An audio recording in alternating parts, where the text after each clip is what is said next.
Welcome everyone to our first Kavli conversation on science communication of the fall 2023 semester. My name is Dan Fagan. I'm a professor of science journalism here at NYU, the director of the Science, Health, and Environmental Reporting Program and the Science Communication Workshops. And yes, as you can tell from all those titles, we really do care about science communication here at NYU. And I am absolutely thrilled to begin with an amazing panel that we're calling, well, let's see, what did we call it? Climate, Smoke, and Climate Justice. Nope, that's repetitive.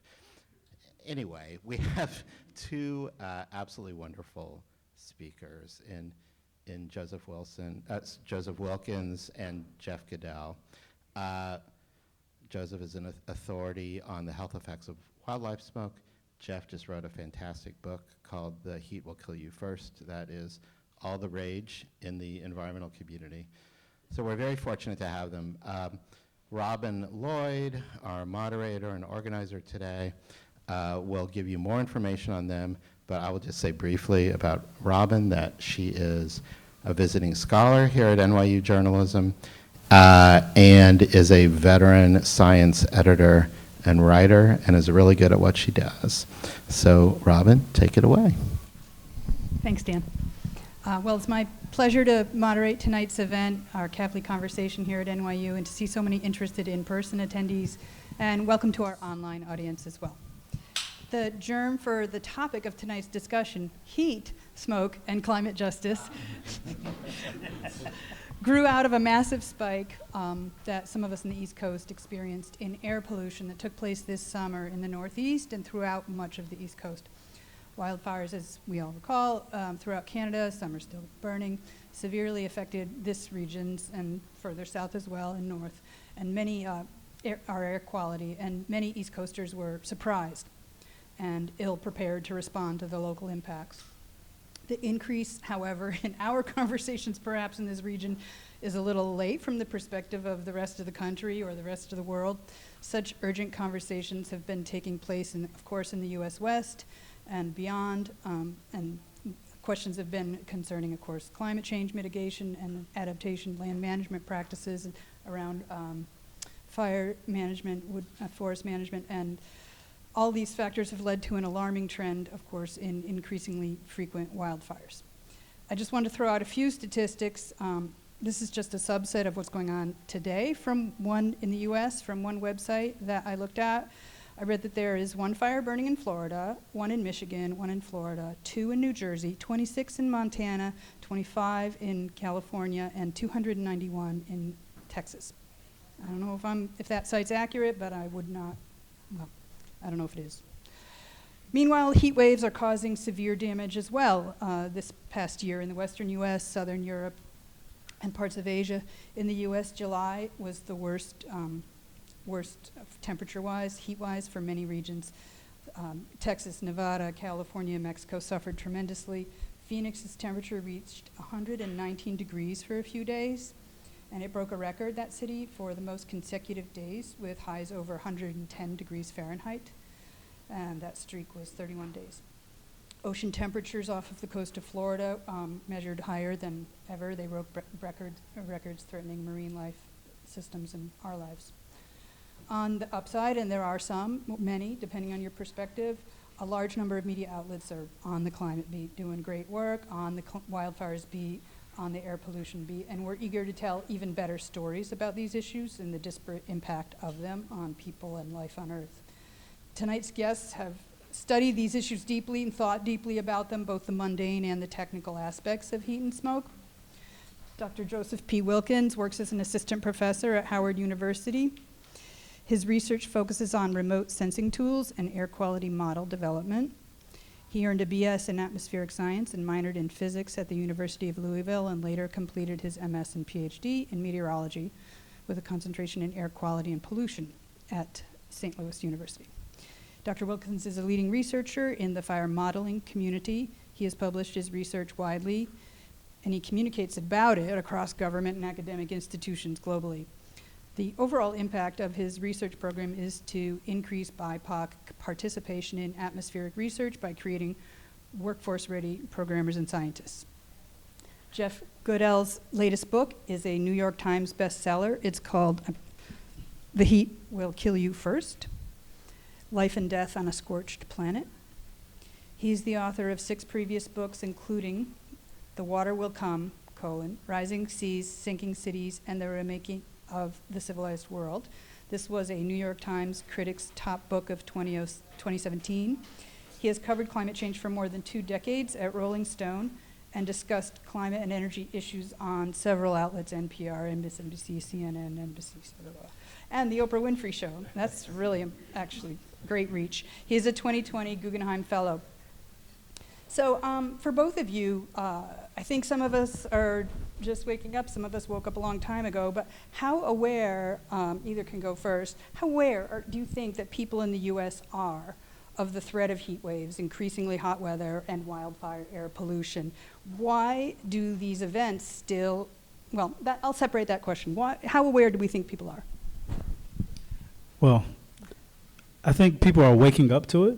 However, no one is really aware to the massive issues that are coming their way. And so this is an issue that I think will continue to grow. And as it grows more and more, it'll hit the oh crap point, to where we've hit the point to where we can no longer go back to the way things were.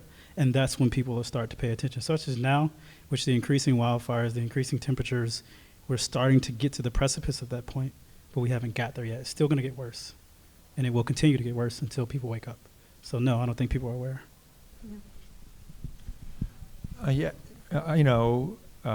Hopefully this summer had, some impact on how people think about the risks of not just heat and wildfires, but climate change in general. But,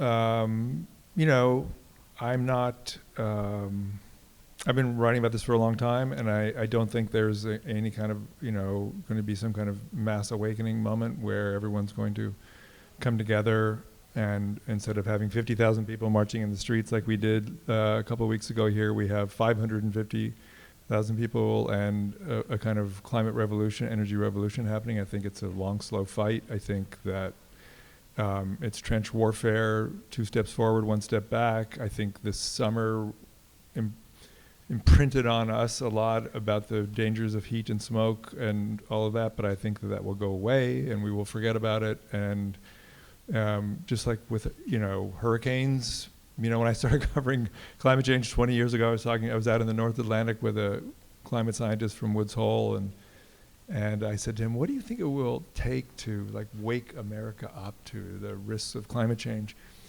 And this was 20 years ago, and he said, well, I think when a big hurricane comes and wipes out a major American city, people will wake up and they'll realize the consequences. And of course, we've had 5 hurricanes, there's 6 hurricanes now that have wiped out American cities: Sandy, Katrina, Harvey, you name it. And yes, there's been progress, but I'm not a big believer in the Grand Awakening idea. Okay. One thing I wanted to ask you right away, may I call you Mr. Goodell or Jeff? How about Jeff? Yeah. Okay, thanks. I always feel Jeff like and I'm in Joseph? trouble when someone calls me Mr. Goodell. It's like, am I in court? Anyway, when I mentioned to family, friends, associates that I was reading your book, and I would say the title, "The Heat Will Kill You First," and right there, they went silent generally, or had 0 questions. Perhaps a couple of them I noticed would let out a nervous laugh, but then there was no follow-up, no reaction.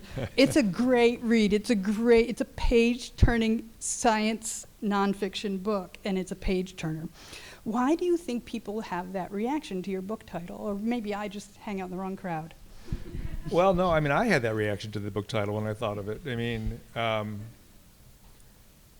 It's a provocative title, and there was a lot of debate between myself and my friends and my publisher about the title. Some advocated something more like Heat, and I was like, well, there's been 12 movies with that name, and I don't know, that just seems very generic. And one of the things that made me really want to push this title, and myself and my editor and my agent were really kind of uniform behind this title, to the skepticism of others at my publishing house and many friends of mine who said, you're committing career suicide by naming a book this, and no one's going to read it, and it's too scary, and nobody wants to be scared.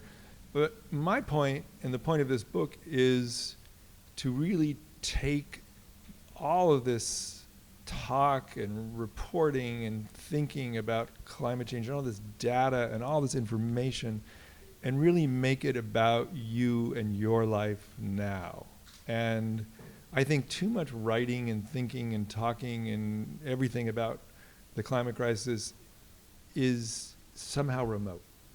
And this title made it about you, obviously. I mean, we even debated whether we should change it to the heat will kill us first. But then it was like, no, I want to implicate you in this. I want you to pick up this book and feel like your life is at risk, and that I wanted to bring it into the here and now. And you can judge for yourself whether you think it's a good title or not. I feel like it kind of works, because I feel like that's the point of the book. It tells you immediately what the point of the book is. And there's a lot of concern right now, which I share, about doomerism, and that we're too scary and this and that. And I am certainly not a doomer in any sense. And the book, I think, has a kind of optimistic take on this in a very strange way, as you may or not agree. But I sometimes think that we're not alarmed enough, not doomed, but not alarmed enough. I don't think many people, including myself, really grasp the scope and scale of what we're talking about when we talk about something like the climate crisis. So can I jump in? So I think the title was close.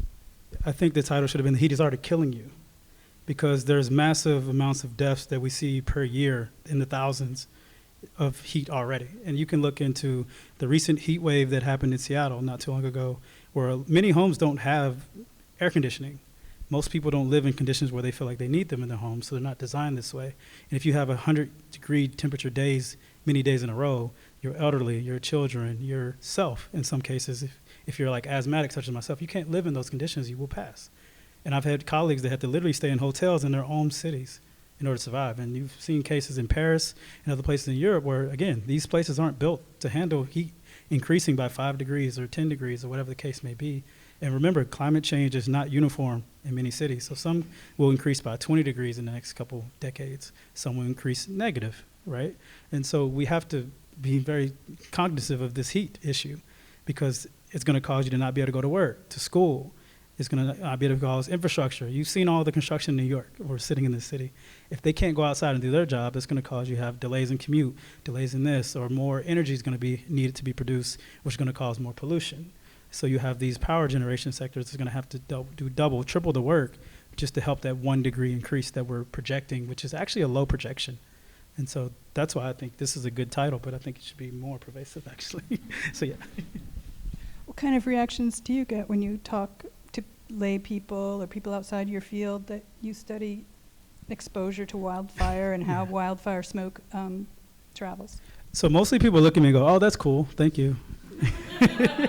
And they, because I am the more doom and gloom type, right? Because I'm a realist, I like to say, is that, for example, when the fire smoke just passed in June, right? I told many of my friends, I was yelling at everyone who would listen, do not go outside. This is a death event. You should look at it the same as, would you go outside if a tornado was coming your way? And people look at me like, it's not the same. It actually is. It's actually worse. Something that can cause cancer, bronchitis, other things that can kill you, it's just the same as if a tornado hit you, which you're actually least likely to have that happen versus pollution event. We're talking about 60,000 deaths per year in the United States for outdoor pollution. Do you want to be a part of that 60,000? So I tell folks all the time, if they don't listen to me, just go outside and take a deep breath, job security, right? But also, I don't want you to die, I want you to be alive. So for me, it's like my general reaction, people just say, oh, there goes Joe again, or there goes Joseph with his little conspiracy theories on how air quality is going to kill us all. Like, no, the data's showing this. It's already taken out. It costs the globe, I think it's $7 to $9 million a year, air quality related. And this doesn't include getting hit by a car walking up the street. Like, this is just purely just breathing. And so it's pretty serious already, and it's going to get worse. So, yeah, ignore me if you want. Not going to ignore you. Well, I wanted to get right into the justice aspect of our title tonight, and I think many people these days are aware of the huge income divide that we have in the United States and the biases in systems that have led to wealth accumulation among white people and more affluent people, and the wealth deprivation among people of color in the U.S. and the less affluent. But Jeff, your book introduced me to at least a new area that this plays out in climate impacts, and a recurring theme that I really appreciated in The Heat Will Kill You First is the thermal divide. That was the exact phrase that you used most of the time. You wrote that this is, quote, an invisible but very real line that separates the cool from the suffering, the lucky from the damned. Powerful writing. And then you talked about a professor of urban studies at Portland State University in Oregon, Vivek Chandas. He measured during the 2021 Northwest U.S. Heat wave that Joseph just mentioned, that he drove around with his son or his child and measured air temperature degree on one day during that heat wave of 124 degrees in Portland, Oregon, in the poorest neighborhoods, and 99 degrees the same day in a tree-lined suburb of Portland. So the question I have there from both of you is, to what extent should science journalists and communicators keep top of mind and keep top of focus when we're writing about climate change, fire, and smoke exposure and heat, the disparate and unequal effects of these factors, of these conditions? Well, I think that these questions of social justice and climate justice are the story. I mean, that is what the climate crisis is about. Broadly speaking, it's about what the rich people of the North did, pumping up, burning fossil fuels, loading the air with CO2, and causing basically this problem, which right now the global South, people who can least afford it and did nothing to cause it, are suffering for and dying as a result of. And that's the macro scale. And then you can focus that all the way down to the micro scale, like you talked about. In every city, if you look at it, I never thought about it quite this way until I started writing this book and thinking about heat. But you go to virtually any city in America, and you go to the wealthy neighborhoods, and they have like big, beautiful oak trees and lots of green space and lawns and things like that. And then you go to the poorer neighborhoods, whether it's in Austin where I live, or in LA, or in Portland, or Dallas, or Louisville, or anywhere you want to name. The streets it's concrete, it's little trees that are dying because nobody's taking care of them. Many of the people who live there don't have air conditioning. I mean, I think this question of justice is the story of the climate crisis, and I think as someone who writes about it, that has to be forefront in everything you do. I think this is not only true in the human realm, I think it's also true in the animal world. I mean, it's like we are taking away, because of our indulgences and our burning of fossil fuels and our refusal to really do anything about that, we are, causing many species to go extinct, where it's having a profound impact on the natural world in ways that, these butterflies did not cause this problem. Polar bear that almost ate me, and you can read all about that in the last chapter of my book, a little plug. She was hungry, and she had 2 cubs. And it wasn't because she didn't know how to hunt or because she didn't know where the shopping mall was. She was hungry because the ice is disappearing in Baffin Island, where I was, and can no longer hunt for seals as long into the year. So I think that this questions of justice is, like I said, central. But it's last thing I'll add is that it's sort of new. 10 years ago, when people were writing about climate change, it was more just like generic, we're all in trouble, climate is changing, what are we going to do kind of thing. There was this sense that we're all in this together. And I think that now it's very clear that we're not all in this together, really. I mean, in some mega sense we are, but more clearly, as a journalist, as someone who's writing about this, I think that, focusing on these justice issues and this inequality of who caused this and who's suffering is the lens to see this story through. Yeah, I'd like to say, as a journalist, you are spot on with where the science is going. So we've recently had huge amounts of programs that cropped up. So if you look it up, Justice 40 is a huge initiative started by the White House where they're pushing 40% of each dollar to be related to fixing type of justice issues related to different groups of underserved communities. And we've seen a huge dichotomy switch where even the way we educate students and the way we look at research, we're mixing in different groups from different socioeconomic backgrounds to consider all help, right? So it's like if you just only consider Caucasians, for example, it's only about 40% of the population. So you're cutting off the rest of the help, right? Essentially of who can fix the climate issues. And so now that we're bringing everybody to the forefront, it's like, what is your community experiencing? Because if you've seen, for example, in different cities, you can have 10 years lifespan changes based off where you grew up.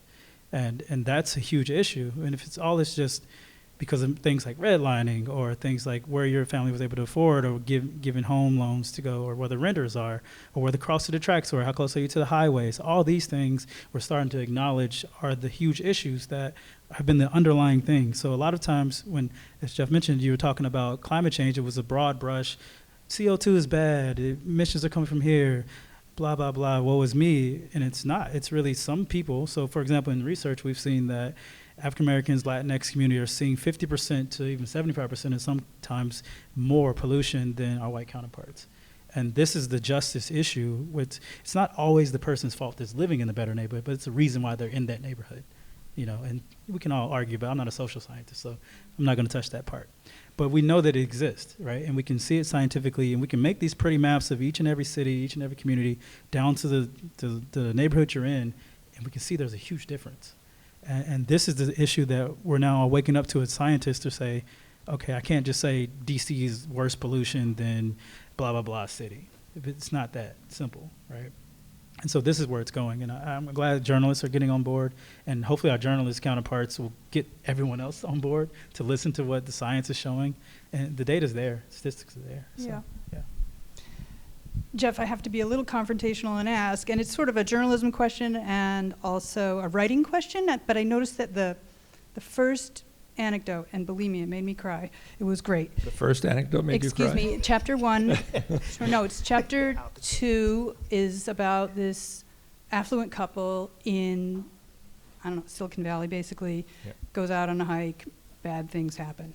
I don't want to give it away because it's an amazing story. You talk about putting the focus on the have-nots or the more affected, impoverished community, but you chose to start the book, I think, anecdotally with this personal connection with a fairly affluent couple. Quite really. What was behind that decision? Well, a number of things. First of all, it was a great story in a tragic, terrible way, but it really was a story it was about a family who moved out of Silicon Valley during the pandemic and bought a house in this Sierra Nevada foothills in a town called Mariposa. And Richard Garish was 43, I think.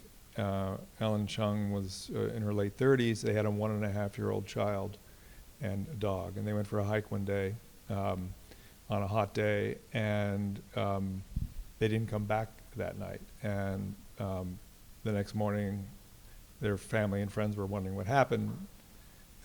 Sheriff's Department sent out a search party. They kind of knew where they had gone, and they found the entire family dead on the trail.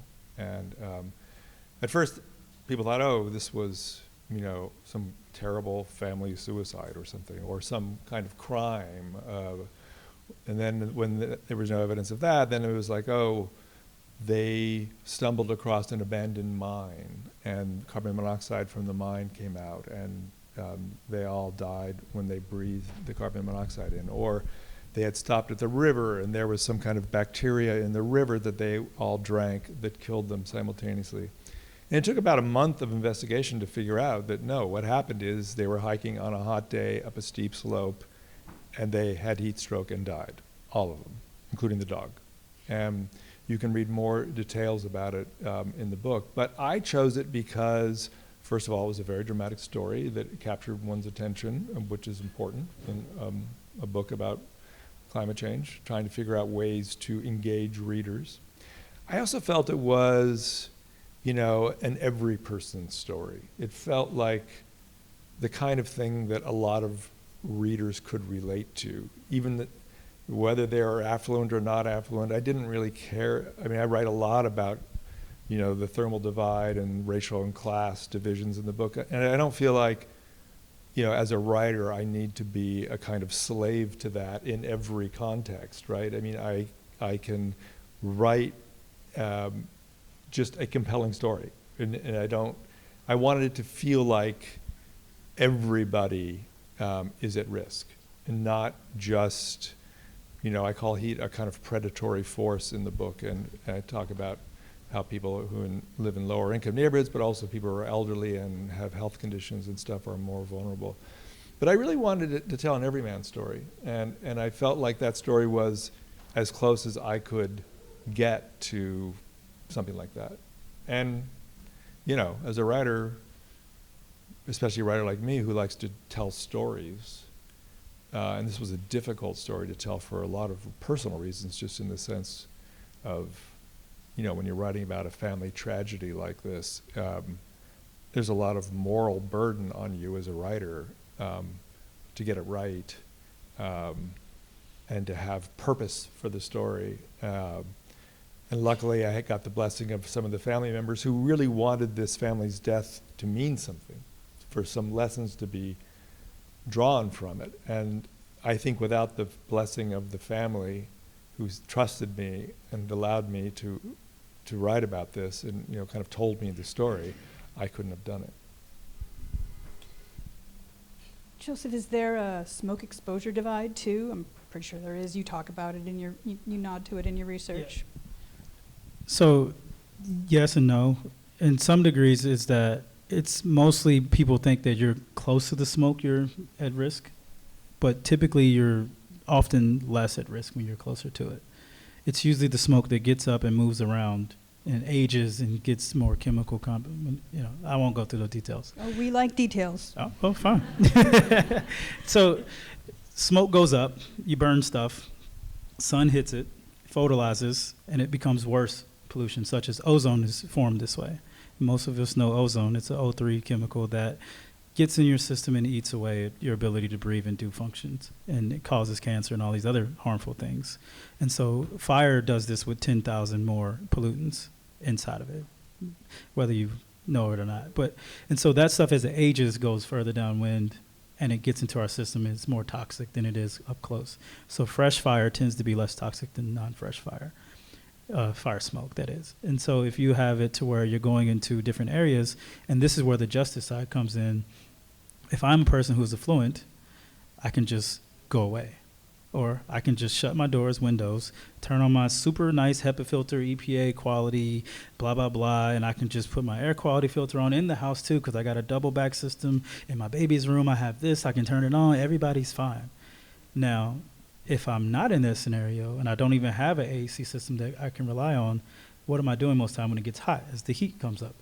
Opening my window up. Do you think I care about what air quality is out there when I'm burning up in the house with my fan on? I'm going to open that window up, catch the breeze, air comes in. Now I'm breathing the in-house pollution as well as the outhouse pollution. And so this is what the big issue is that that's the divide, is that your resilience is what we call it, your ability to fight back. You have fewer opportunities to fight back if you don't have the socioeconomic status, so if you don't have the know-it-all. So if you're not aware of it, you can't fight it.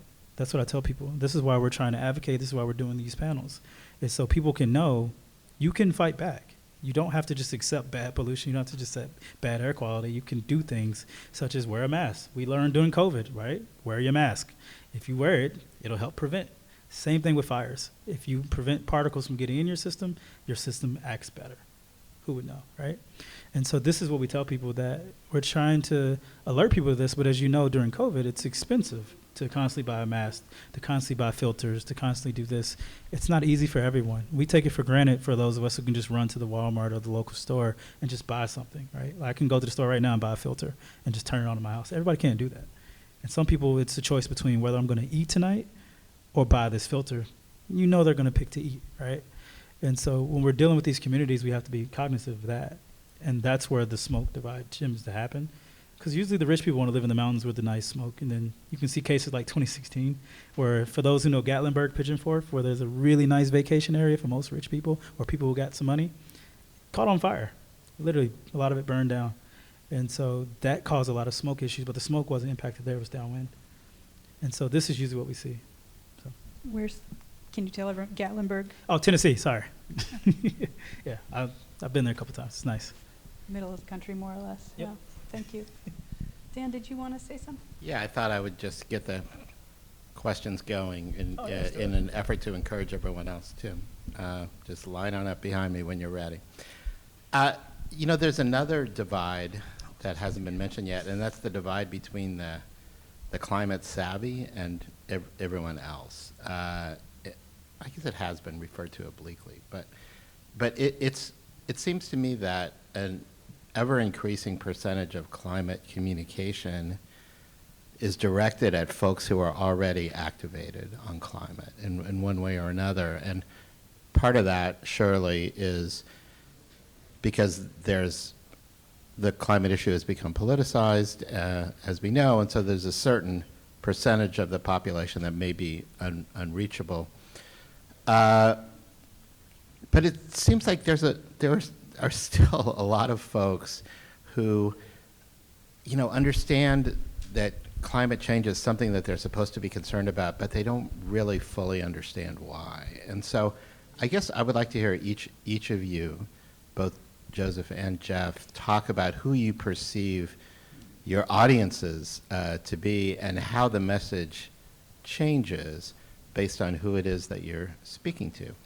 Because I think a lot of folks in the room here are thinking about that a lot. You know, who are they writing for? Who are they podcasting for? You know, who are they trying to reach, and how does the message change depending on who it is that you're reaching? I can jump first. So part of the problem is oftentimes when we do talks like this or when we write papers, it's to the audience that already agrees with us. So I'm trying to get inside the rooms of folks that have zero awareness, zero knowledge, and don't think it's an issue at all, right? The climate deniers are the ones I'm trying to talk to. The folks that think they can't fight back are the ones I'm trying to talk to. So the message changed for them and how serious they need to take it. But typically when I'm talking, it's to other scientists, which is part of the issue, is that we're all in agreement. Most, like 97% of scientists agree climate change is a real thing. The other 3%, I believe, are getting paid by oil companies. We can argue about that, but they're making money off of disagreeing, right? Most people, the data shows it, statistics show it. We all know it's happening, it's getting worse. But what I like to tell people is that individually, when you talk to someone about their impacts, that's when they care. So if I tell you this place that you used to live and go visit for your childhood over the summer is going to be underwater in the next 100 years or 50 years, and your grandkids won't see it or your kids won't see it, then people care. Or if I tell you the place where you fish, all the fish you normally go to fish for are no longer going to be there because they can't inhabit that area, or all the animals are not going to be there that you normally see when you go to the zoo or what have you because they can't live in that climate anymore. That's when people start to care. Or when I say, your bill is going to go up an extra $100 because you're going to be cranking that AC or that heat because of the temperature changes, then people start to care when it hits their bottom line. So a lot of times when I talk to people, I don't tell them, oh, this is the amount of deaths we're going to see. I tell them this is the amount of billions of dollars you're going to lose due to climate change. So from fires alone, we're already seeing on average between 10 billion and 100 billion, depending on what year it is, damages. And so that's a lot of loss, right? That's billion with a B for those who didn't catch it. So it's a lot of money. And this is one source alone due to climate change, right? And so if you add all the other sources, or the enhancing of tornadoes, the enhancements of hurricanes, the enhancements of blah, blah, blah, water quality is another whole issue in itself. You have all these different impacts that are widespread. Like, this is the way you communicate with people, is when you tell them in your neighborhood in the next 5 years, not 20 years from now, not 30 years, next 5 years, this is what you're going to see. How do you learn to live with that condition here's the way you could, or you can do something now to fight that. That's where I talk to people. And Jeff, your audience? Interesting. So I guess I see it in two ways. One is that in this book and other books of mine, I directly say that I'm not interested in having the conversation about, does CO2 warm the planet? Is burning fossil fuels responsible for this? I mean, I just am not interested in engaging in that level of the debate. There are lots of people who are really good at that, and I think it's really important to reach out to that. People like Catherine Heo and others who kind of specialize in being able to talk to, this large segment of America who just thinks it's something that George Soros and the guys at Davos are plotting in order to, assert some kind of control over our lives, or some microchip implanted somewhere or something. I'm not interested in engaging on that level. But I am interested in engaging on the level of people like myself who think they know something about climate but don't really. I mean, I've been writing about climate for 20 years, full time. I've written 7 books, and I still don't get it, I feel. I mean, no, I'm serious. I mean, the implications of what we're doing by putting CO2 in the atmosphere and the cascading effects of this are so enormous and so profound and so far-reaching that, and I don't hold myself up as any kind of model. I'm just a guy who has spent 20 years doing his best to learn about this. I still don't get it. And I'll tell you an example of that is the genesis of this book. I had the idea for this book 5 years ago when I was in Phoenix and it was 115 degrees and I was there for a meeting. And I walked out of my hotel. I had to walk 15 blocks to where I was going to meet this woman. And by the time I got those 15 blocks, my heart was pounding. I was feeling dizzy. I was like, oh my God, if I had to go another 15 blocks, I don't know what would happen. I mean, obviously I wasn't going to die on the streets of Phoenix, but I was going to faint or something. And it occurred to me right then that at that time I'd been writing about climate change for 15 years. Heat was hardly a secret. I mean, global warming kind of gives you a hint that heat's involved somehow. But I had never really thought about the actual implications of heat on a living thing, myself or anyone else.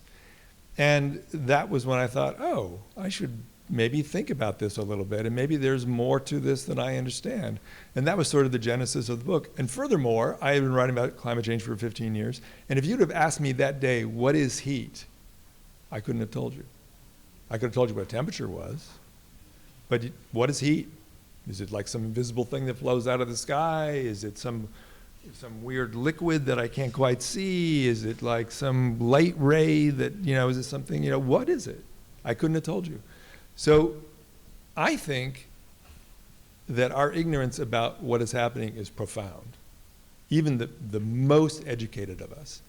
And I feel like my job as a writer that I try to do in my own small way with these books is to fill in that gap in some small way and to help paint this larger picture. And this is why, I know this is long-winded, but I'll end with, this is why I think climate journalism is such a great field to get into right now, because the work that journalists like myself and Dan and so many other people have done on this is just the beginning.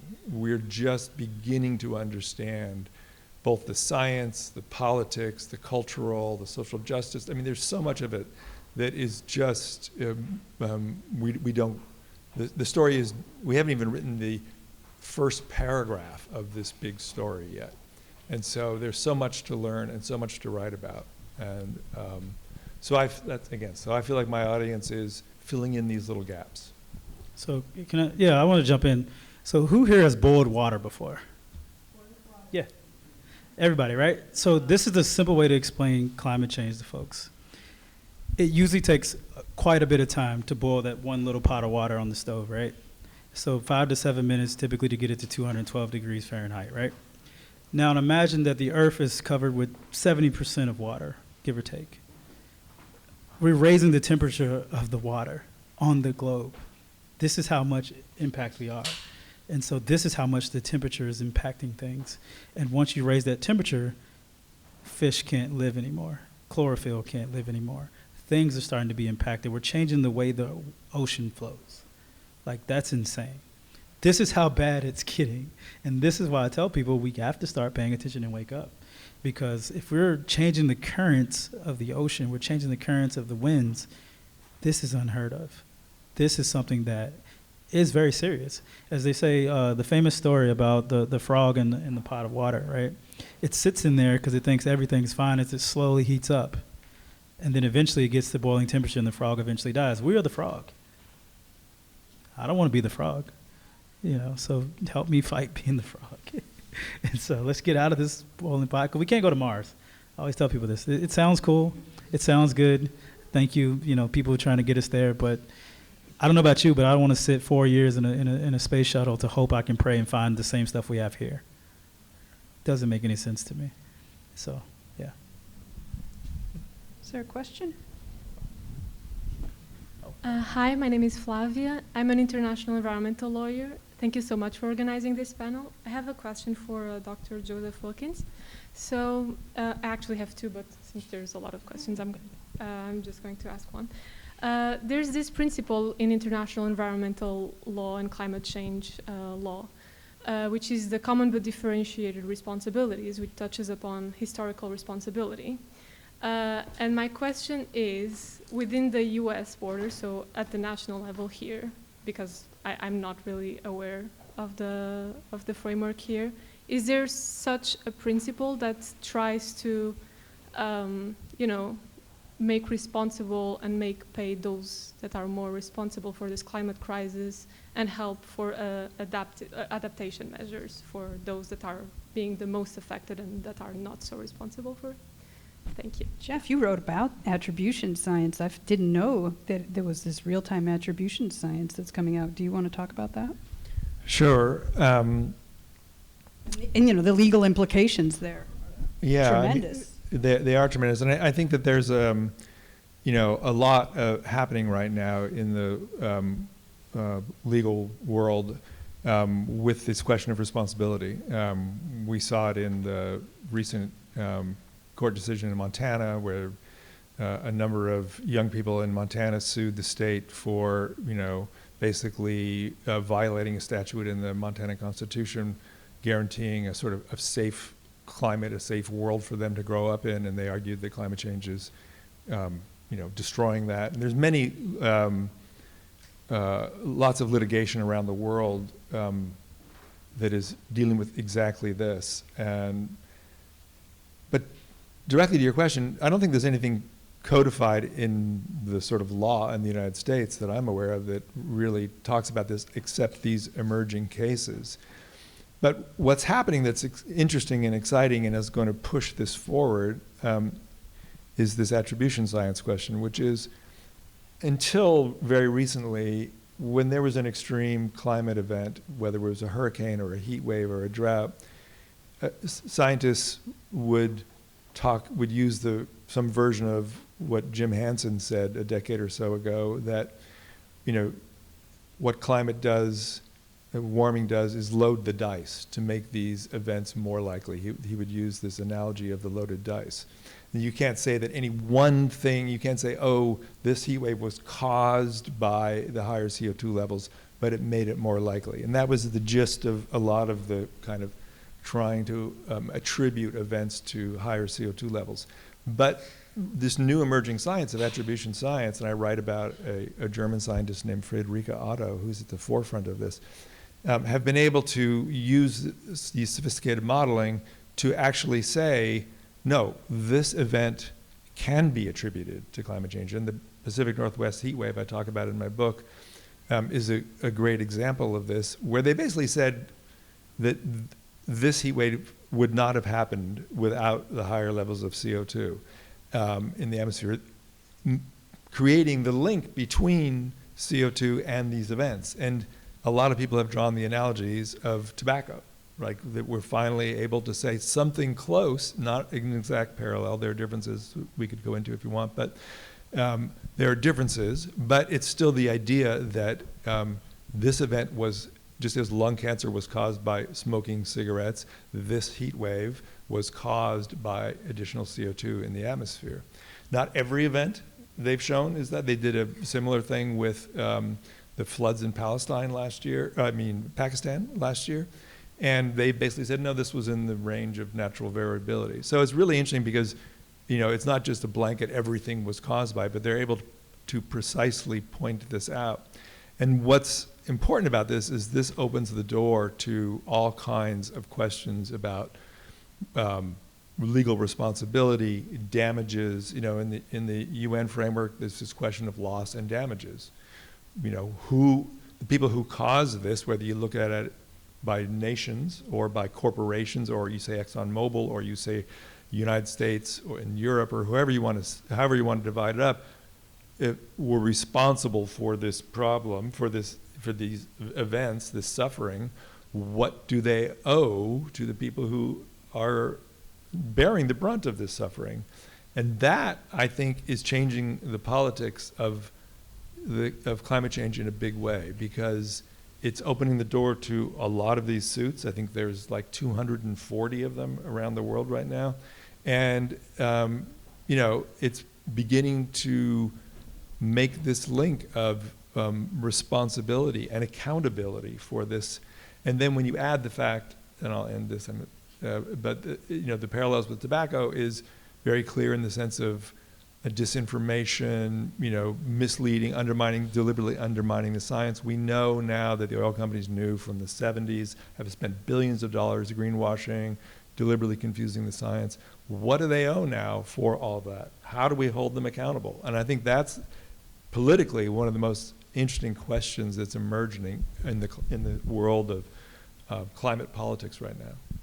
Yeah, I'll jump in to add some additional context. So there's a very scientific answer to that, and it's very simple as well as complex. It's how much time you got.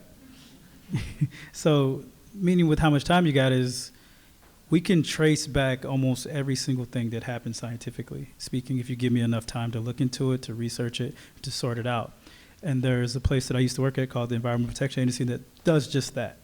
And so, yes. Right. So the EPA does this, right? And it's called Exceptional Events Demonstration, to where if your air quality in your city is above a certain level, they research why it is, right? So they'll look in to see, okay, it's this power plant contribute this much, this fire contributed that much, this, you got a bus depot right here. So we can actually trace back each source and how much each source contributes to what you're experiencing, whether that's an oil spill, whether that's a train that went off, derailed, and it's spilling things into your water. We can look all these things up through science, through measurements, through key research. So it's possible. It's just very, very expensive, and it's laborsome. So it's often not done. And there's also this thing called Superfund sites. So look that up. And these are areas that are already designated as pretty much non-livable. And people live there. So oftentimes the government is putting a lot of money and effort and time to fix it, essentially, and they put time limits on how long it takes to fix these areas. So yeah, this is a good question, and it's something that can be done. It's just, it's laborsome and it's costly, and you have to take key researchers from what they're trying to do to spend time on that. And that's the issue it is, because a lot of times people are trying to work on predicting the next thing as opposed to using retrospective studies to research what has already happened. And so a community typically has to lobby for that to happen in order for it to work.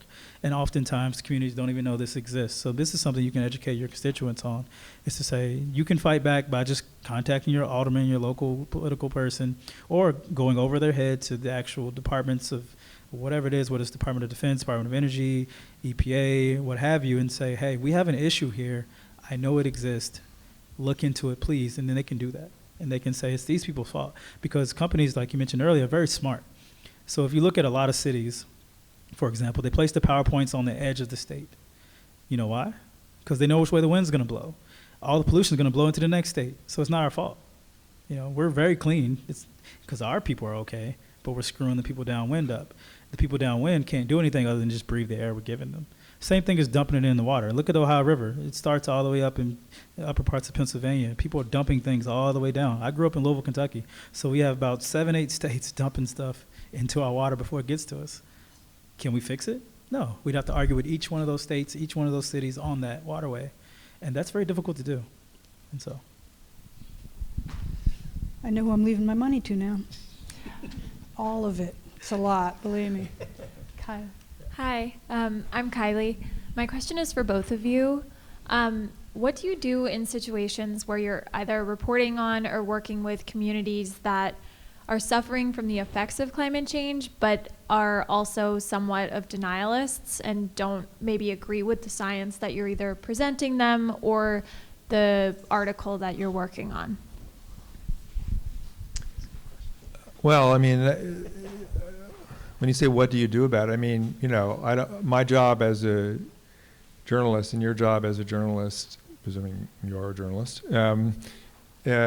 is not to change their minds per se while you're reporting it. It's to report, you know, what is happening. So I've spent a lot of time in places where I live in a place, Texas, where there's a lot of people who think that climate change is, you know, a scam to shut down the oil industry, or, you know, I mean, there's all kinds of different explanations for why we shouldn't take it seriously.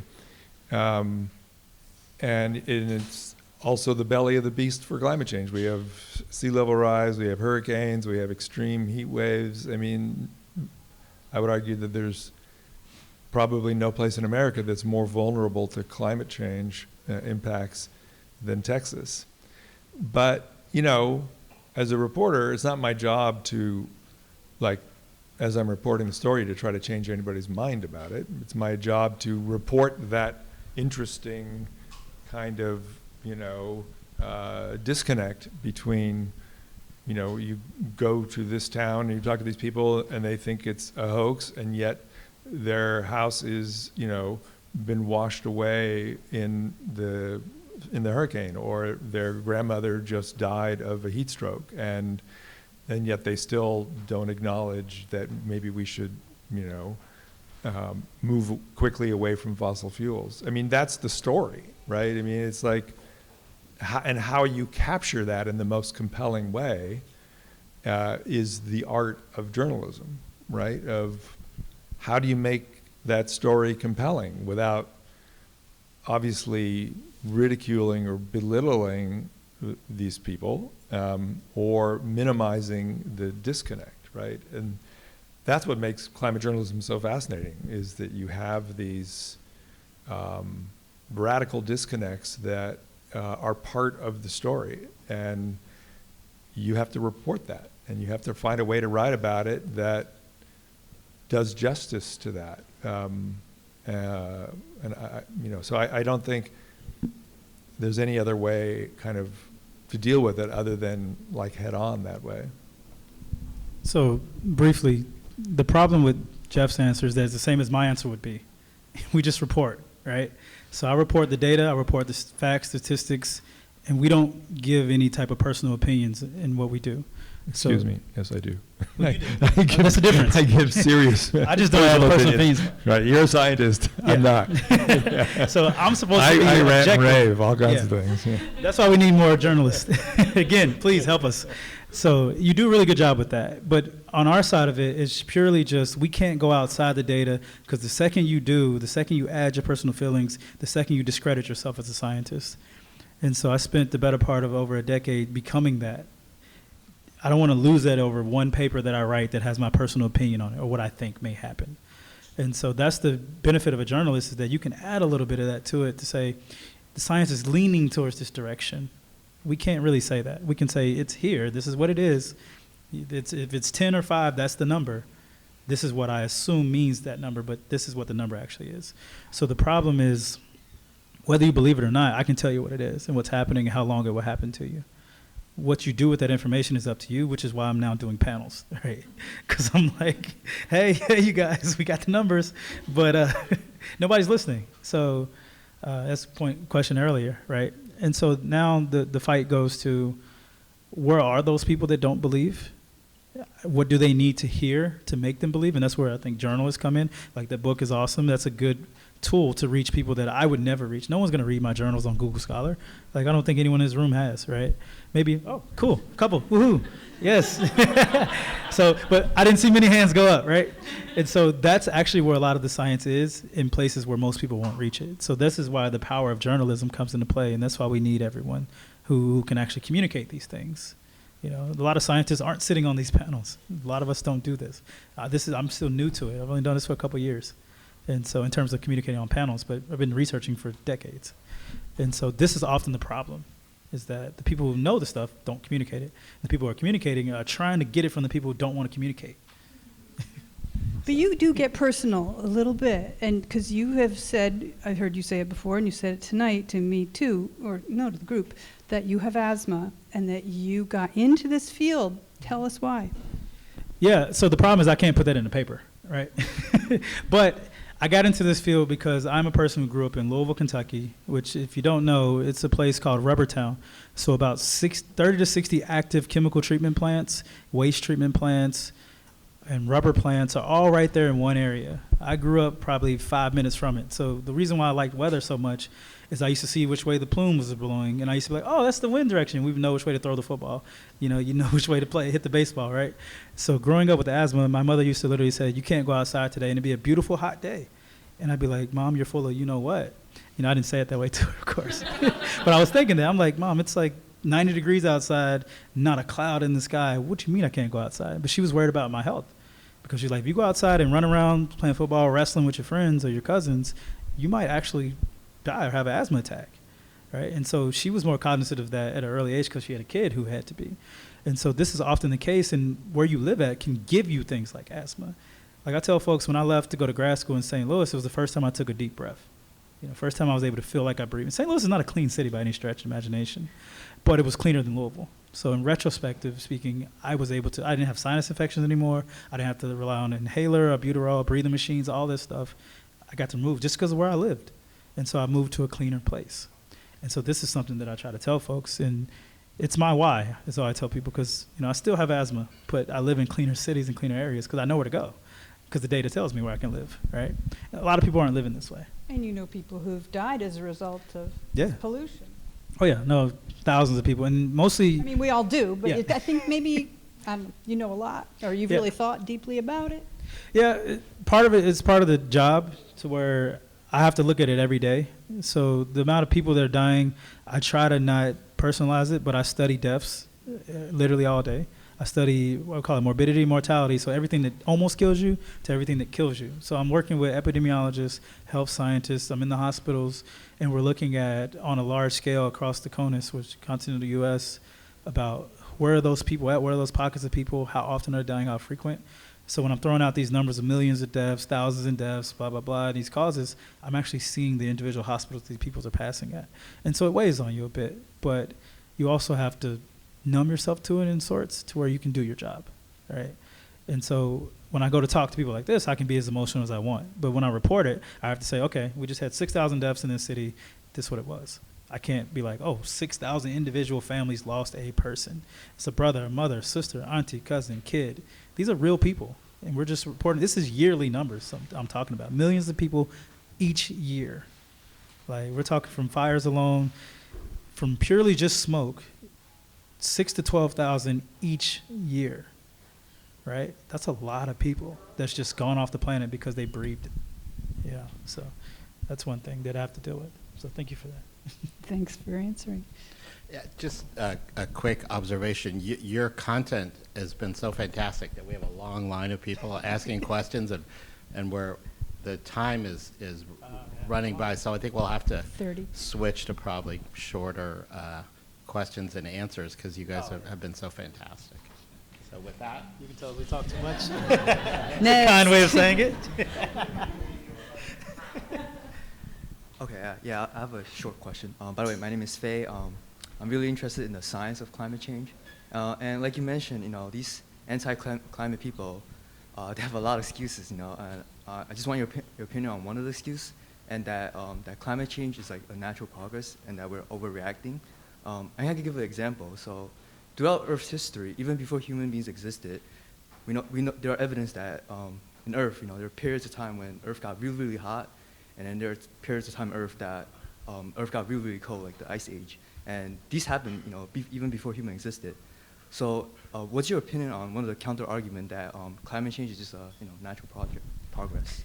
Okay, I just want to say climate science and, yeah, the climate emergency that we're in right now, thank you for bringing that up. I really appreciate it, but it's accepted science. So, as science and health and environmental journalists, this is where we tend to go. Yeah, there are these counter theories that have been completely disproved over and over and over still recur. How much time do we want to spend? It's important, I'll say a right? simple answer. The simple answer is, yes, that is true. Everything on this planet happens in cycles. There's ups, there's downs. There's ice age, then there's heat waves, right? The issue is we are no longer on geologic time frames. So look up this word, Anthropocene. This is the age of human intervention. We are the #1 cause of change on this planet now, and we have been for the last 40, 50 years, easily detectable. Previously, the Earth went through different geological. So think about the time frame of a rock to make a change, and for the rock to go through its formation. If you come by with a hammer and smash that rock, you have now changed that rock forever on a time frame that it normally wouldn't have. That's essentially how you would explain that to someone in a very simple way. So that's what we're doing to the planet. Did you want to comment? I'll just say really quickly that, I find this argument, I hear it all the time, and I find it infuriating. It's just like, really? People have always died, and it doesn't mean that, you can't drive your Tesla into a telephone pole and die, too. Just because the Earth has changed before, it doesn't mean that CO2 is not accelerating that change. Both things can be true, right? It's like the notion that because the Earth changed before, we can't be responsible for that change now is just a kind of, shall I say, deeply problematic logic. And before the next one. The problem is we're heading to a place to where all the cycles on the Earth are no longer what they resembled before. That's the biggest issue. We're hitting to that, remember that precipice of the old crap point? Once we hit that, all the things we've seen before, all the things we measured before will become irrelevant. We'll be in a new regime, and that's the problem. Next question? Hi, thanks so much for coming. Whenever I talk to researchers that do either heat research or air pollution, I hear this complaint that we reporters sometimes put too much effort in the acute effects of this phenomenon instead of the chronic effects, which I think it makes a lot. We talk a lot about asthma hospitalizations, but not about dementia and air pollution, or heat stroke, and not about kidney disease or other things that are linked to heat. So yeah, I would like to know what do you think about it, and if there's one way around it. I was going to say the acute effects is what actually is going to get people to listen. So like I mentioned earlier, if you're going to miss work 7 to 10 extra days because of climate change, that might actually make you care more, especially if you're a person who gets paid for actually showing up to work. Not all of us are salaried, right? Some people are hourly workers, and if you have asthma, you got to go to the hospital. You might not have insurance. That could be really impactful for you. So talking about those type of things, I think will actually impact way more people than me saying, yeah, you might knock off 5 years from your life. You're like, I don't know when I'm going to die. I don't care. So if you tell people, okay, you're going to miss an extra $1,000 because you missed 10 hours or whatever you make, whatever. I think people care more about that. So keep up the work with the acute effects. Yeah. Well, I just think it has to do with the, complexity of what we're talking about here. And as a journalist, you have to pick out, I wrote a 400-page book about heat, and I missed 90% of the story, right? Or I left out 90% of the story. You have to choose what you think is important and what will capture your attention of your audience and best tell that story. So if it means focusing on mortality, acute effects, the fact that people will drop dead on a 2-hour hike in the Sierras, like I talked about, that gets people's attention. And as a journalist, your job is to balance this out with also talking about the longer term effects. And it depends on what you're doing and what the context is and what kind of journalism you're doing. It's different if you're doing a 3-minute NBC News report about extreme heat than if you're writing a 400-page book about extreme heat, or if you're doing, a blog post or something like that, or, you're writing an article for Time Magazine or something. This is all about journalistic judgments also. Question? Yeah. Okay, so Okay, so the climate week. So I understand. So last week I was out marching in Wall Street, and it's because we seen that we had 150 people got arrested at the Wall Street, and then last week Tuesday we got 12, 13 people got arrested at the Big America in Upper West in the Midtown Manhattan. So the thing, here's the thing, and so the thing. So here's the thing. So we have another action coming up in this fall. We don't know when. So excuse me. So we don't know when. Okay. So and then the thing, and so we went to. So you look at the clock at 14th Street, Union Square. It told you how long we're going to save the earth, and we don't know how we're going to get the next zero by 2050. How are we going to get the next zero? And what year it's going to be in? That's my question. Yeah, I mean, you're talking a lot about these demonstrations and protests, and I think it's important to think about, how transformative are they? Do we, like you said, Jeff, do we have to go from 50,000 to 500,000 to 5 million people in the street? I bet the 1.5 warning. Yeah, thank you. Well, I just want to say one thing about this idea. I mean, I think it's a great question. And this, I feel like the climate conversation has been hijacked and kind of contorted by this idea of tipping points and this idea that, once we cross the 1.5 threshold, we're doomed. Or once we cross the 2 degree of warming threshold, we're doomed. And this is a very dangerous idea because it gives people the feeling that if we don't do, net zero by 2050, we're all just going to, there's no point. We all should just hang out and party and, the end is near. That's not how it works.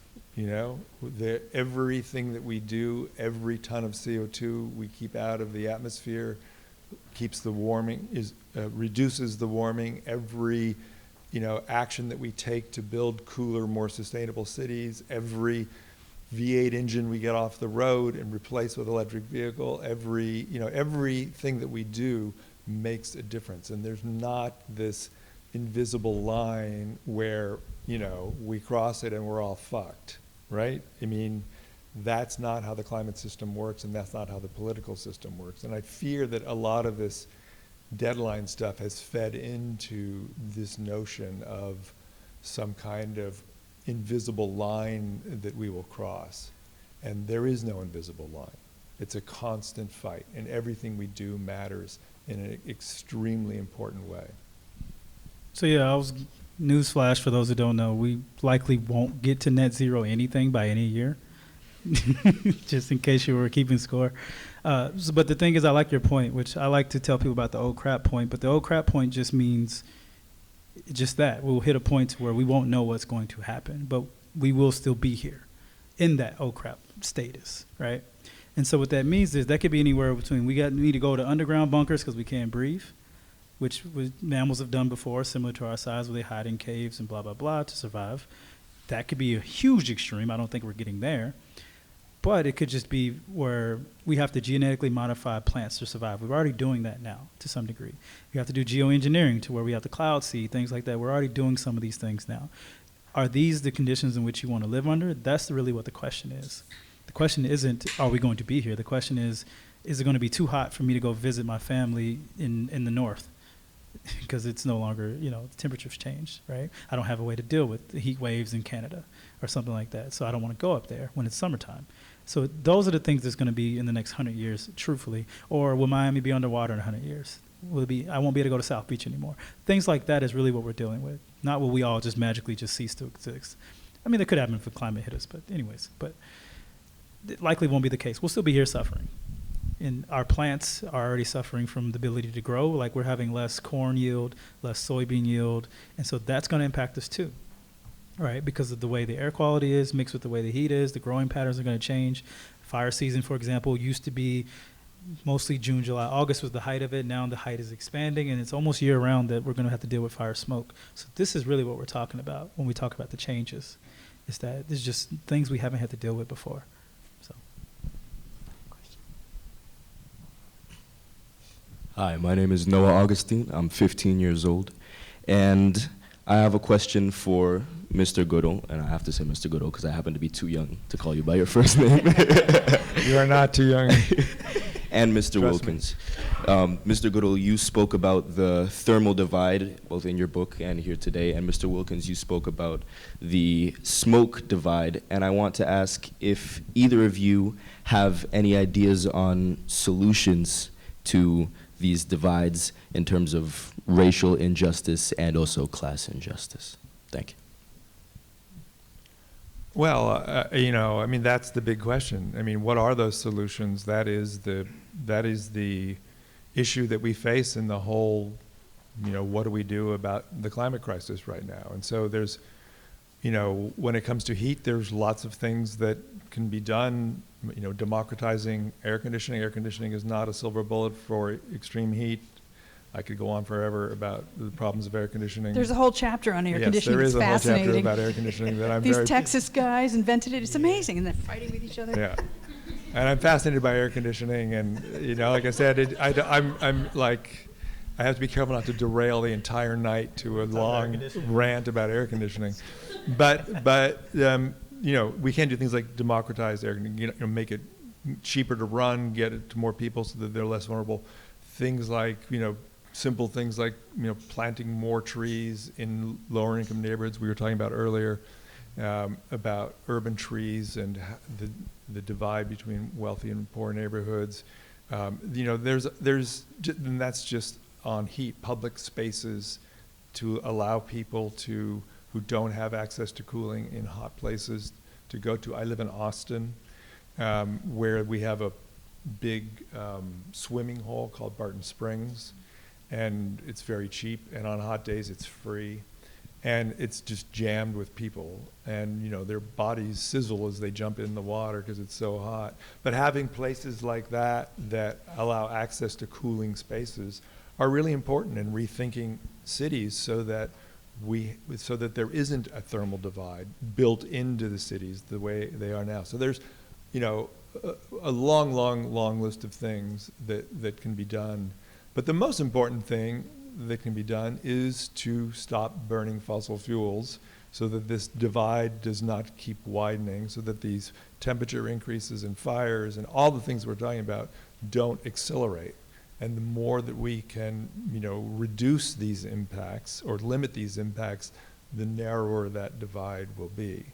But as I said before, I think that all writing about climate change now should be in the context of your question exactly. What do we do about this divide? What are the solutions that we have? How do we address this? And that should be, in my view, the frame for all thinking about this issue right now. So I'll speak briefly. As I don't know much about journalism, but the thing I do know is you don't put the answer in the question. That's kind of what you did. You didn't notice it, though. So by saying you're 15, you literally are telling us the solution to it. The youth is the answer, because eventually you'll take over running this world, your generation. And you'll have more knowledge, you'll have more wherewithal, and you'll have the care to do what's right, right? So most people who my age and older kind of stuck in the ways, right? We're going to live the way we live. And it's going to just be like, oh, you folks have to live with it, you deal with it, and there's going to be a few of us that talk about it. But you have the chance of time on your hands, because you're going to be the ones ultimately inheriting this, right? We're giving you all these problems. So the solution is simply just look at what we've already, because like Jeff mentioned, there's a bunch of different things you can do. We know about all the things you can do. We just need the implementation to be done. That's the problem. No one wants to implement any of these solutions. So I can tell you all of them till we're blue in the face, but if no one does it, you see what I'm saying? So I'm glad you said that. So yeah, 15 is a great age to get active into this, seriously. Yeah, this is Noah's, at least your second Kavli conversation, right? Yeah. It's great that you're here, thanks. Question? Hi. Yeah, my question will follow up nicely to that one, I think. And this is a question that's mostly for you, Jeff, but also I'm curious in hearing both of your thoughts on this. So I, like many people in this room, cover climate and environment. And the more that I learn and the more that I report, the more dread and just extreme sorrow I feel. So Jeff, I can't even imagine after 20 years how this has weighed on you. But one thing that the climate activists and other protesters out at the march on a couple Sundays ago were saying, and I was out there with a colleague of mine in our class covering that, was that they've turned to rage, they've turned to anger, and that's something that I have been thinking about a lot in our reporting, and whether that is a lens that we should be exploring in our reporting with our sources in the way that we frame things as we move forward to kind of get at this idea of how do we, how do we reach people better? So I'm curious to know both of your thoughts on I guess this trend that I've been witnessing and hearing about toward anger and away from kind of the passive we're sad about this lens. I think as a journalist, I feel like it's my job not to police emotions about like what the correct response should be to this, whether it's sadness or apathy or rage. I mean, that is part of the story, right? And I understand rage. I understand people who are angry about this. I'm angry about this, and that's part of the narrative. I think that the question as a journalist is, how do you tell that story? And how do you explain that rage? And how do you construct, characters and narratives and, frame it in a way that is compelling and interesting and new, and not just like, Jeff's angry about what all the rich white guys did to the planet. Poor Jeff, look at him suffer. I mean, that's not a really great piece of journalism. But exploring the depths of the anger and making that anger intelligible and making that anger feel real. It's not any different than journalists have to do on other things. One of my favorite stories I ever wrote was about, this was before I started writing about climate change, so it was like 21 years ago. I wrote a story for the New York Times Magazine about a man at the Oklahoma City bombing that blew up I don't know if you remember, but it was in the late 90s. A guy bombed the FBI federal building in Oklahoma City. And I wrote a story about a man who lost his wife. His wife was killed in this bombing. And Timothy McVeigh, the guy who did it, there was a big debate about whether he should be executed or not. And this man, I wrote a story about him because he came out and decided that he thought Timothy McVeigh should not be executed, and that he had forgiveness for him. But it was a story about the journey of this man's rage and sorrow and pain and then coming to forgiveness. And I think that there's that, not that climate activists are coming to forgiveness, but understanding and articulating this emotion rather than just stating it is what our job as journalists is. Does that make sense? Yeah. So, as a scientist who's used to people going to sleep when I talk, I'm happy for any emotion, especially the anger. Feed me with your anger, please. And so, because mostly strong emotions lead to strong actions, and that's what we need, right? We don't need people sitting idly aside. If you've seen in many different movements, motivated, strong allyship is what leads to the cause to be pushed forward. And so that's really what we need. So whatever emotion you want to have, obviously within reason, I think it's good. And anger is usually a pretty natural emotion for most people. And so usually when you first become aware of anything, even with the first 5 stages of death, right? You've seen all this. It's usually an anger response is the first response. So that's fine. We just got to curtail that anger to a respectable way that actually is helpful. Yeah. So feed the anger. And the teacher in me wants to tell you, trust that instinct you have that you're seeing a transformation from anxiety to anger. Go there, mind that, because you're onto a story and a way of thinking about this. You should pursue that. Yes, please. Good call. Next, please.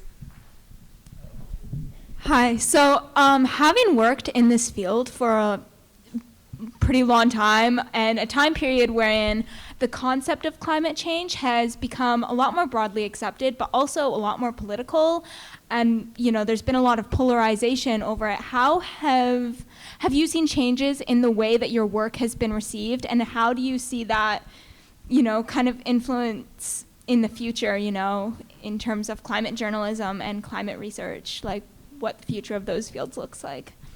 So I'll answer this first. Politicizing climate change is stupid. I hate it. I hate it. I hate it. And so, okay, so as a person who worked for the federal government for some years,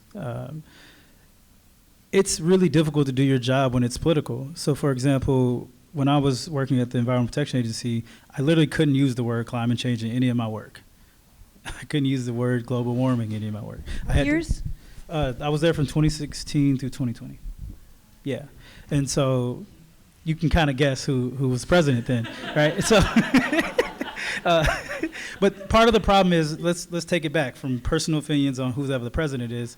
So you have President, this is what I tell people, President 45 came in, right? But the president before that, we got into the, I try not to politicize it. Sorry. We got into the Paris agreements, right? And so the Paris Agreements was a climate change around the whole globe getting together, the United States leading the way. EPA is one of the leading people who know about air quality and climate and all that stuff. We got into this agreement with a bunch of different countries to help out saving the planet. Next president comes in, removes us from those agreements, politically speaking, right? So now we have to stop all that work. And if you know anything about science, taking off 4 to 5 or whatever years of scientific research, shutting down climate change studies, is very troublesome. And then you have the next president comes in, and we start all things back up. Science doesn't work this way. So you've lost several critical years of research, several critical years of scientists. You've lost person power, when you say it that way, to where people got fired, removed from their jobs, and we have to find these people again, hope they still want to do the job years later. And it's just, we need to get policy out of this because it has nothing to do with policy. So that's my...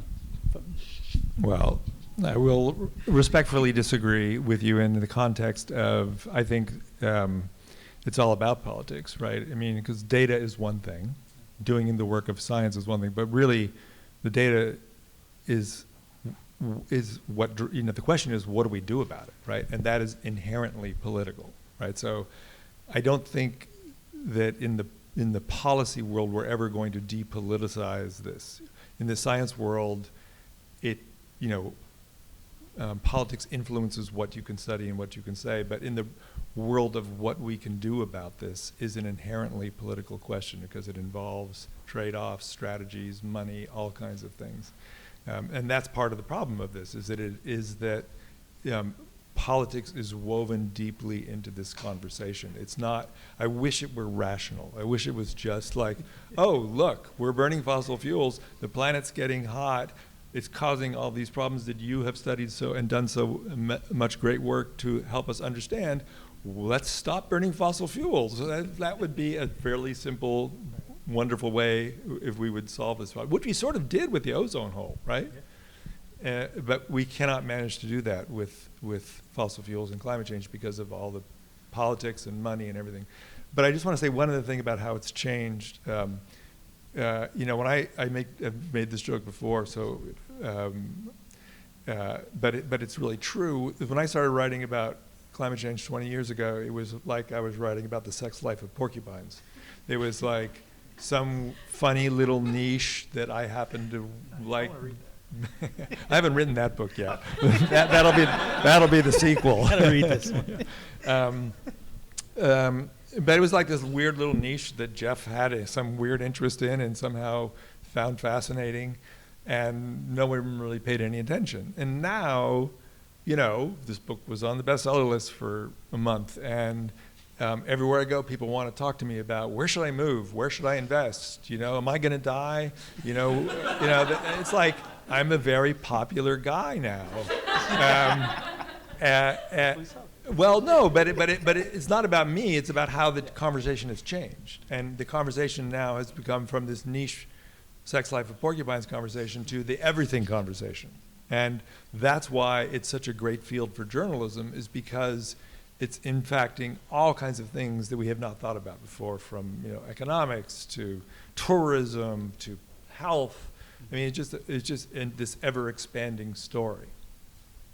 Young man, this is my spouse. Hey, Steve. Really? Uh-oh. We better be. Science journalist Steve Mirsky. Hey, Steve. The answer, by the way, is very carefully. What? The sex life of porcupine. So there's a guy, his name rhymes with Flomborg. Yeah. And he's a big hero to a lot of people who think that this is not an issue, it's not a problem. And he's been going around the world telling people more people actually die from cold than from heat. Therefore, if we warm the planet up, it's going to actually save lives. And I looked up the numbers, and son of a gun, more people do die from cold. So where is the lie in that? Because I know that he's not telling the full truth.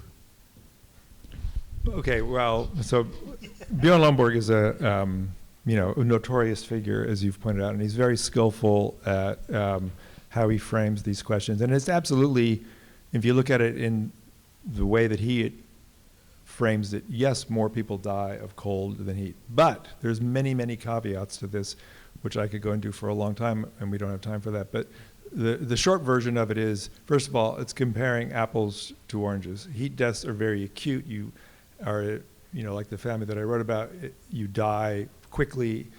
Cold deaths can linger for, you get colds, pneumonias, things like this that can take weeks and months. They accumulate over time.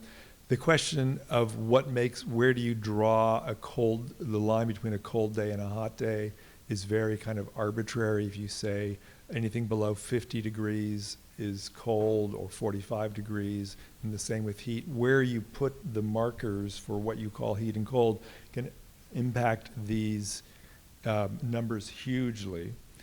Third of all, it's a terrible kind of death arbitrage, like, Uncle Fred, died of a heat stroke, but Aunt Sally, she didn't freeze, so it's okay that Uncle Fred died. It's like, we're sorry, but Aunt Sally's happy, and so that's a weird kind of thing. And then the fact is that as the climate warms, these extreme events, these extreme heat events especially, are happening in particular parts of the world. As you mentioned earlier, the world is not warming at a uniform rate. And so you're going to see enormous numbers of deaths in places as the heat rises that are going to accelerate this unequalness between the sort of cooled and the damned that I talked about. So there's all kinds of racial and social justice issues. And the final thing is that our world is getting hotter, not colder. So we are going to see an acceleration of heat deaths anyway. And whether you compare it to cold deaths or cancer or people slipping on ice or whatever you want to call it, we are still going to see an acceleration of heat deaths. We're going to see an acceleration of vulnerability and an acceleration of this thermal divide until we get our act together and stop burning fossil fuels. So I have a very simple one word: integrity. Right? So as a scientist or a person who studies data, facts, and statistics, we all know you can skew those data, facts, and statistics very easily. Right? I can go in my computer models and I can click a couple different buttons and change things and tell you that that's what it is. But we are trained and taught not to do this. And so anyone who does that is kind of being academically and honest, right? Like, you're looking at data set, you can skew it to say whatever you want, which is how those energy sector folks got away with it for so many years, which is what he mentioned earlier. And this is what the scary part is. This is how you can confuse people easily. I can make a graph and show you anything. I can make a graph and show you CO2 is lowering. In some places it might, right? I can show you that air quality is getting better as a whole, because it technically is. But the background is getting worse, which is what we breathe every day. And so there's ways you can tweak anything if you want to tell a story, which is why that's the danger of it all. And then if you have the masses who aren't educated on it, which most people aren't expecting you to go get a degree in whatever we're doing, you won't know how to interpret that. And you won't know what's right and what's wrong. And if you believe the person you believe, you're going to follow suit with that. So it's very dangerous to do that. And I don't like when people do that, because especially if you have a large audience. Like, I don't have 1 million followers, but there's some people on the internet who do. And they can say almost anything, and a good portion of that 1 million followers is going to believe what they say. And so it's a very dangerous area. And so a death is a death, whether it's from hot, cold, medium heat, it's still a death, you know. And so as climate change wages on, we're going to have more deaths in all categories in general. And that's what the huge thing is. It's not, oh, more heat versus cold deaths. No, it's deaths in general are growing. And we can't fight back to the rate that we need to. That's what the issue is. So. And one phrase I've learned to use is premature deaths. Deaths prior to, because death that would normally have on some of occurred. my climate stories too. Everyone dies. Everyone has to die of something. You died because you didn't have to is what we're really talking about. If you were meant to die, fine, you know. But if you weren't meant to die, that's what we're talking about. Yeah. Yes, good point. Delger. Yeah, this is a question mostly for Jeff. For those of us who cover climate change and specifically climate science, like, I cover the attribution studies, things like NOAA giving their monthly climate update of like, it's this much hotter this month, compared to how it was last year. I find that my stories sometimes start to get a little like formulaic and like just month after month, it's hotter again. I was wondering if you have any advice for kind of like breaking out of that and kind of making your stories fresh when it's about, similar things, similar kinds of scientific studies, like day after day. I want to know this answer too. That's a great question and a hard question. Because, we do get numb to all these, I get numb to all these data and all these new studies that come out that show some, incremental differences from the previous study. And there is a kind of numbing effect on all this stuff. And one of the reasons, in my book, I lean a lot on human narratives, whether it's about Frederica Otto doing the attribution studies or the family that died or the scientists I went to Antarctica with, is to try to give it some kind of human story, some human narrative. Because I do think way too much writing about, one of the reasons that, people have a hard time understanding what's really at stake with the climate crisis and everything is because there's so much data. And the temperature thing is a perfect example. You talk about 1.5 C of warming or 2 C of warming. First of all, most Americans have no idea what a C is. Are you talking about like cupcakes or what are you talking about with C, And then like the difference between 1.5 and 2, it's like, oh, the difference between 77 and 78.5. Wow, that's scary, they don't get that, right? And so I think the skill of being a climate journalist is figuring out ways to bring that kind of data to life, and as a journalist to show judgment about which of these studies or datas and new reports and this and that are important and which are not. Because I think that a lot of journalists just say, oh, look, there's a new study from NOAA that says, sea surface temperatures are 0.7 degrees hotter than they've ever been, in February in human history. Well, is that really important? Is that really, a great story? I think part of the job of being educated about climate journalism is being able to discern an important study. And I think that that's really what separates sort of, C-level climate journalists to A-level climate journalists. And A-level climate journalists can take sometimes an obscure study or an obscure number and say, hey, this is really meaningful. And here's why. I'm going to tell you all about this. And the rest of the journalists who are covering the beat don't get that because they don't understand the full context of this information. And I think you've put your finger right on what makes a great climate journalist is being able to be educated enough about this world to make judgments and then being skilled enough to bring, to write about them in a way that makes people understand why it's important. It's like the old, so what? Tell me why. Why should I care? I've got a lot of other things to worry about. Why do I need to care about this? And it's your job and my job to be able to explain to people, no, you need to care about this because of X, Y, and Z. Yeah. Yeah, I was going to say. We have like 1 minute, yeah. Okay, I'll be quick. So if I said to everybody, CO2 is reaching 400 parts per million, would anybody care? Yeah, but that's the old crap point, right? But it means nothing. And so I like what his point was, and I want to reiterate that, is that learning how to make us scientists or super nerds, whoever we are, be able to communicate to you folks in a way that you can understand what we're actually trying to say and the magnitude of these things, and then you process it and help us disseminate it, that message, working together. You know, that's essentially what the answer is, because I don't know how to tell people that these numbers matter. Like that 0.5 degree change is huge. Like we talk about it all the time in the science world. Like the whole planet warming up that much is crazy, but communicating to someone, I wouldn't know how to tell it fully. And so having a journalist mixed with a scientist, or having a journalist with a little science background, or a scientist with a little journalist background, that's the wave of the future, right? This interdisciplinary, transdisciplinary studies type ideology is the wave. And so as much as you can educate yourselves, or just pick us, reach out to us. A lot of us we'll answer your emails, we'll answer your calls. Reach out to a scientist, talk to a scientist, and hold us accountable. Say, hey, what you're saying doesn't make sense to anybody. Explain what you mean by this. Why does this matter? Why are you keep publishing these papers on this temperature change? Explain that in layman's terms, or whatever terms you need to understand it. So hold us accountable for how we explain it. And so thank you for that comment and that question. Yeah, and my quick add-on is just study the stories and the communicators that you find compelling, Delger. Break it down. I broke down Jeff's book. I looked at what the topics were of each one of his chapters in 1 or 2 words.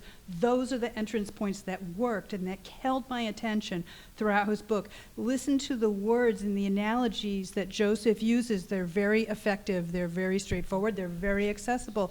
Study those and jump off from them. And by the way, I'll end on this. If you are a C-level journalist, and believe me, I've been one a long time, the A-levels are stealing from you. You're doing good work. Thank you. This has been a great discussion. Thank you. Thank you. Thank you, Robin. Well, that was amazing. Just if I could hold your attention for just one more minute. First of all, thank you so much to Dr. Joseph Wilkens and to Jeff Goodell and to Robin Lloyd for a fantastic A-level all the way panel. Before we eat more and drink more and say goodbye, I wanted to acknowledge an MVP who's in the audience. He's hiding way back there. His name is Robert Lee Holtz. There he is.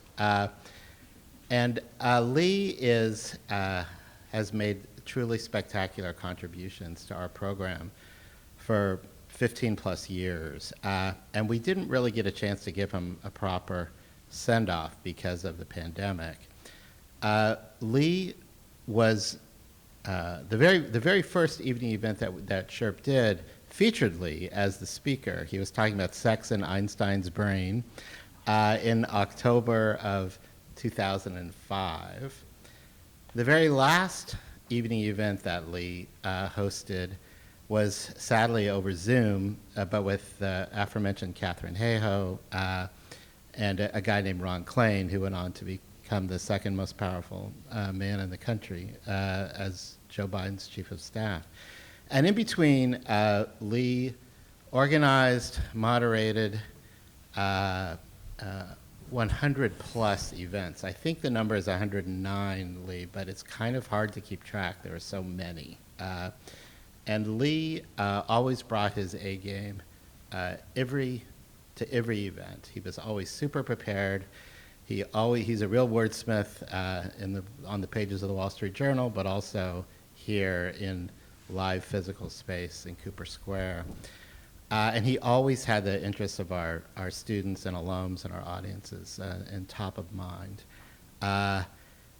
And so I just wanted to personally say, and in public, acknowledge Lee's immense contributions to our program. And I've got bet you were wondering what this was doing here. 2 shirt mugs. Why 2 shirt mugs?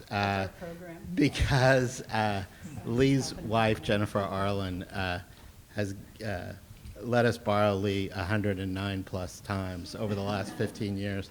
I don't know, maybe she was glad to have him out of the house. I'm not sure, but 2 mugs and something to put in them. So Lee, come on up and let's give him a standing ovation.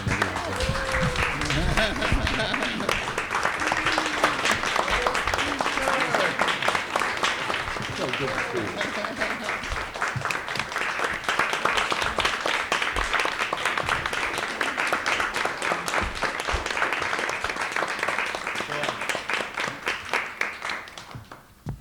And with that, let's eat and drink and chat with our guests and